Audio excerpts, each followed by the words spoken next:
Mula kay Maharlika TV, bakit nga ba hindi takot ang USA o ang Amerika na makipaggera sa China? Bakit sila matatakot, 'di ba? Bakit sila matatakot diyan? Unang-una tawag dito, yung technology nila mas advanced, ginagaya pa nga sila, eh. Minsan nga kinukuha pa yung mga design nila, eh, nananakaw pa nga yung design nila, eh. 'Di ba? Mas advanced sila diyan, 'di hamak na mas matibay pa yung kanilang mga kagamitan at eto pa, yung mga kasundaluhan nila sumasabak sa totoong laban, hindi puro sa war games lang. So, bakit sila matatakot diyan, 'di ba? So, yan ang ating aalamin, panonoorin mga kapatid mula rito kay Maharlika TV. Yan, binasa ko yung title. Bakit nga ba hindi takot ang Amerika na makipaggera sa China, mga tol? So kung bago ka pa lamang dito, trip mo yung mga ganitong klaseng video mga kapatid, hinihikayat kita, huwag mong kalimutan mag-subscribe kay Maharlika TV.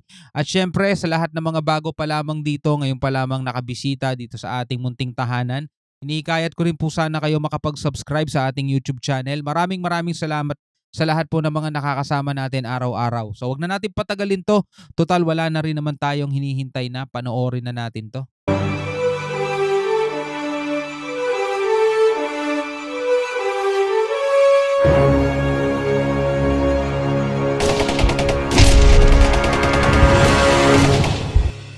Maharlika TV.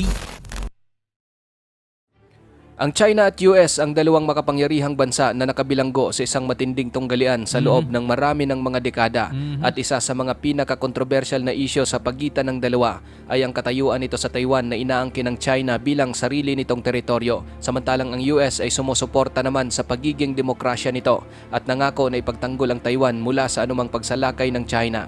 Ang isyong ito ay humantong sa isang magulong sitwasyon sa Taiwan Strait kung saan ang magkabilang panig ay inalerto ang kanilang puwersang militar at madalas na nagsasagawa ng mga pagsasanay. Ngunit bagaman malinaw ang geographical advantage ng China at pagkakaroon nito ng higit na populasyon kung ikukumpara sa Amerika, bakit hindi pa rin natatakot sa kanila ang US na makipaglaban para sa Taiwan? Welcome sa Maharlika TV. Sa video na ito ay titignan natin at ipapaliwanag kung bakit hindi natatakot ang US na labanan ng China. Pero Ito, maganda to. Dagdag kaalaman para sa ating lahat mga kapatid sa panoorin natin. bago tayo magpatuloy, isang like lang po ang hinihingi ko para sa videong ito. Malaking bagay na po yan bilang suporta sa ating bawat ina-upload. Back to the video. Like the video please. Please like the video mga kapatid. Palike na rin po itong reaction video natin.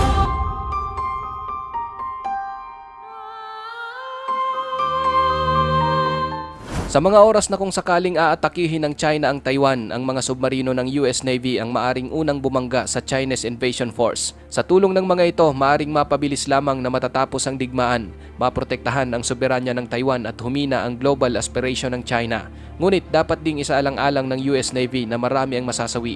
Ayon sa mga war simulation na isinagawa ng Center for Strategic and International Studies sa Washington, bagaman ang isang American submarine fleet ay dadanas ng maraming masasawi laban sa Chinese Navy sa iba't ibang mga sitwasyon at ang US Undersea Force na kasalukuyang binubuo ng 53 nuclear-powered submarines ay malalagasan ng maraming iba't ibang mga sasakyang dagat at mga tauhan. Normal lamang ito at makukuha pa rin ng Amerika ang tagumpay kung isasaalang-alang ang malaking epekto nito sa kampanya sa Taiwan at ang pangmatagalang kakayahan sa nuclear deterrent. Ang mga submarino ay isang mataas na prioridad para sa US Navy. Handa silang mamuhunan dito ng bilyon-bilyong dolyar bawat unit na ang karamihan ay nagtataglay ng mga advanced na teknolohiya kung saan naging saksi ang karagatan kung gaano katindi ang mga submarinong ito. Ang US ay may tatlong pangunahing klase ng submarino. Una, kilala ito bilang SSBN Nuclear Powered at Nuclear Armed Submarine. Kaya nitong lipulin ang buong lungsod sa loob lamang ng ilang minuto. Ang pangalawa at pangatlo ay kilala naman bilang SSN at SSGN Nuclear Powered. Hindi ito armado ng nuklear ngunit maaari nitong hamunin ang mga submarino ng kaaway na sinusubukang pigilin ang mga SSBN sa pagpapakawala ng kanilang mga nuclear payload. Ang pinakamakapangyarihang miyembro ng mga submarinong ito ay ang Ohio Class, Columbia Class at ang Virginia Class submarines. Ang Ohio Class ay isang fleet ng nasa 18 nuclear-powered submarine na nagsisilbing backbone ng US Strategic Deterrence and Global Strike Capabilities. Sila ang pinakamalaki at pinaka-advanced na mga submarino na binuo para sa US Navy at maaari silang magsagawa ng iba't ibang mga misyon mula sa paglulunsad ng mga ballistic missiles hanggang sa pag-deploy ng espesyal na mga puwersa. Wow. Ang $3.2 billion at 19,000 na toneladang sasakyang dagat na ito na mayroong top speed na 25 knots at walang limitasyong saklaw ang siyang nagdadala ng 70% na deployed nuclear arsenal ng Amerika. Kaya naman naturingan din ang mga submarinong ito na pinakamapangwasak na sistema ng armas na ginawa. Mayroong dalawang Tindi, variant no? ang Ohio-class submarines, ang Tindi pala nung submarine na yun, no?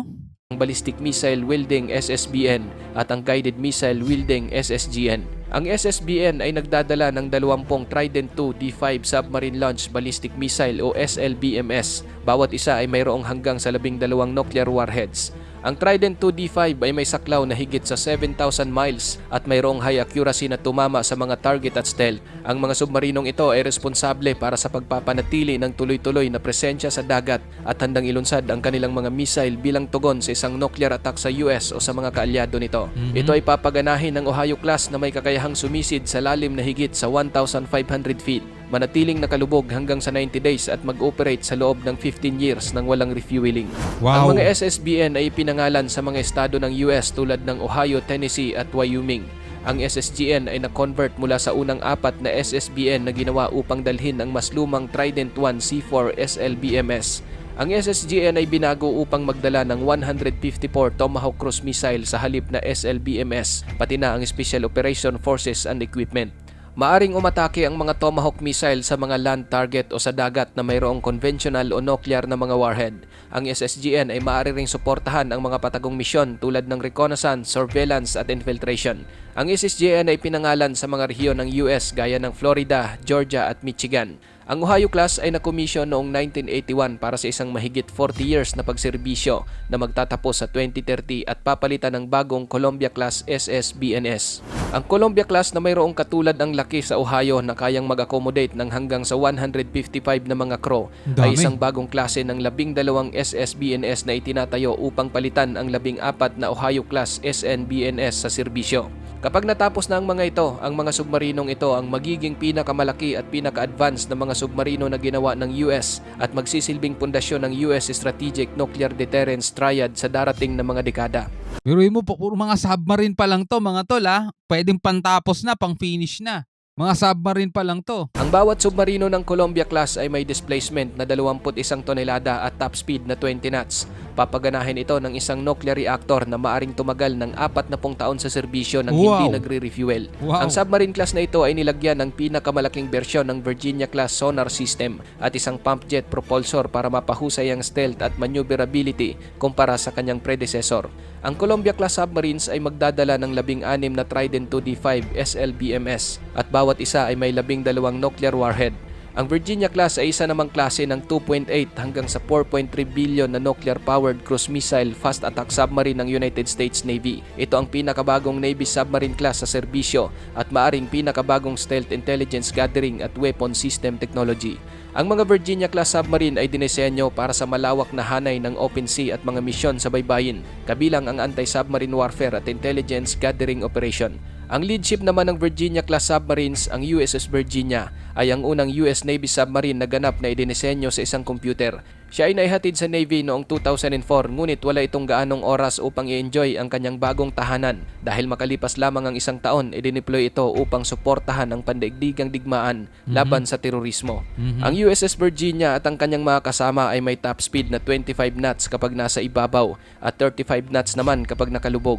Ang kahangahangang mobility na ito ay dahil sa isang General Electric S9G nuclear reactor propulsion system na maaring tumakbo ng higit sa 30 taon sa isang pagkakataon ng hindi nagre-refuel. Bukod pa sa bagong propulsion system, mayroon ding ilang innovation ng Virginia-class na hindi nakikita sa mga nakaraang submarine class ng US o anumang klase ng submarino sa buong mundo. Ang mga innovation na ito ay kinabibilangan ng pinag-isang modular mast kung saan ang lahat ng mast ay nagbabahagi ng isang karaniwang disenyo na nagbibigay daan sa mga ito na mailagay ng magkasama sa isang pinagsamang sistema para sa housing, pagtatayo at pagsuporta sa karamihang mga advanced na mga mass-mounted antenna at sensor na iniaalok ng US gaya ng malaking U-shaped aperture bow sonar, lightweight twin aperture array sa port at starboard flanks, isang TB-29 tow passive array para sa rearward detection at marami pang iba. Lahat ng mga feature na ito ay nagre-resulta sa isang komprehensibo at effective sensing of the environment na nagbibigay sa mga submarino ng isang first sense, first kill advantage sa mga kalaban.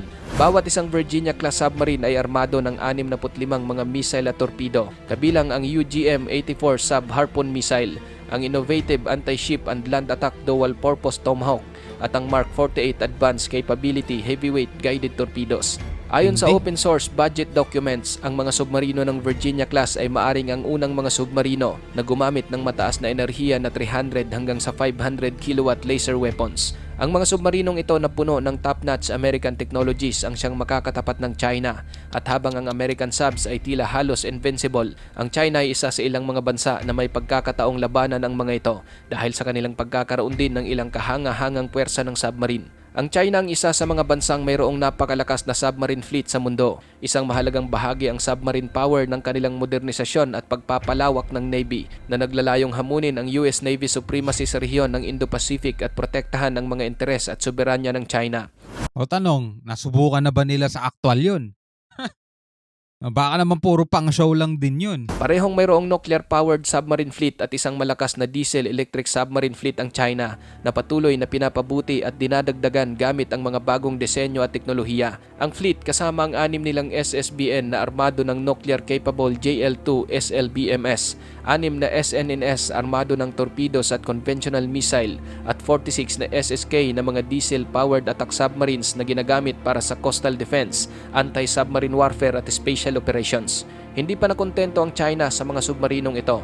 Bumuo pa sila ng mga bagong klase ng mga submarino na magpapalakas pa sa kakayahan ng kanilang Navy at hamunin ang US gamit ang mga bagong klase ng mga submarinong ito na kinabibilangan ng Type 096 SSBN na inaasahang magdadala ng JL-3 SLBM, mas long range at mas mayroong accurate na mga missile na maaring matarget ang continental US mula sa South China Sea. Ito ay magbibigay sa China ng second strike capability at isang mapagkakatiwalaang nuclear deterrent laban sa US. Ang kanila namang Type 095 SSN na inaasahang mayroong mas pina-improve na stealth, bilis, tibay at firepower at pati na rin ang pagtataglay ng vertical launch tubes para sa mga cruise missile ay gagawin itong mas versatile at capable ang China na magsagawa ng anti-ship, anti-submarine at land attack na mga misyon. Ang kanila namang Type 039B SSK ay inaasahang mayroong feature na air-independent propulsion technology. Nagpapahintulot ito sa mga submarino upang gumana sa ilalim ng tubig para sa mas mahabang panahon ng hindi umaahon. Nagagawa nitong mas stealthy at survivable ang SSK ng China, lalo na sa shallow waters. Ang mga submarine fleet ng China at US ay walang duda na nakakapagsagawa ang mga ito ng anumang misyon na itinalaga sa kanila o maging kahit ang paglipol sa mga rehiyon o kontrahin ang mga puwersa ng kaaway. Kaya naman kung magkakaroon ng digmaan sa pagitan ng dalawang superpower na ito dahil sa Taiwan, walang dudang magiging isa ito sa napakatindi kung kaya't dapat magpatuloy pa rin ang kapayapaan upang hindi ito mangyari. Matindi talaga mga tol. Pero alam nyo kung bakit hindi takot ang US mga tol? Kasi napag-alaman nila, yung ibang mga rocket ng China, puro mga tubig ang laman. So pinagtatawanan nila. Anong gagawin yan? Anong gagawin ng mga rocket nyo? Puro mga tubig ang laman, walang mga fuel. Ikaw kapatid, ano ang masasabi mo sa bidyong ito? Well, eto mga kapatid ang masasabi ko. Talagang superpowers tong dalawang bansang to at etong dalawang bansang to nagbabanggaan. Pero pag eto talaga nangyari mga kapatid, talagang ewan ko na lang no, kawakasan na siguro. Pero sana nga wag no, para manatili ang kapayapaan mga tol. Ang US naman mga tol, nakikita natin ang gusto lang nila ay kapayapaan lang din naman. No, batay sa nakikita natin mga tol no. Sinasabi ng iba na inuudyokan daw ng Amerika ang Pilipinas para magsimula ng gulo, ewan natin diyan. Pero ang nakikita natin mga tol, ang gumagawa talaga, ang punot dulo, ang ugat ng mga kaguluhan mga tol, etong pagiging ganid kasi nitong bansa ng mga singkit no. Unang-una gusto nilang gawing komunistang bansa itong Taiwan. Ang gusto naman ng Taiwan ay maging demokrasya sila. Humiwalay. Ayaw nilang payagan mga tol, okay? Wala na tayong pakialam doon. So sinusuportahan ng US diyan at isa yan sa pwedeng pinaniniwalaan na pwedeng pagsimulan ng WW3. Yung isa naman mga tol is yung paggiit ng China sa kanilang imaginary claim dito sa buong karagatan ng South China Sea. Ayaw niyang bigyan ng bahagi yung mga bansa na nakapalibot dyan. So kadamutan na naman yan mga tol na pinaniniwalaan din ng iba na pwedeng pagmulan din ng WW3. So kung ano man mga kapatid dito sa mga bagay na ganyan, kapag nangyari nga naman talaga, wala. Ano mang sasapitin natin? Yari tayo lahat, no? So anyway, bilang isang Pilipino, ano masasabi mo? Comment ka na lang sa baba mga tol. Hanggang sa muli, ako nga pala si Shobal D. Peace out.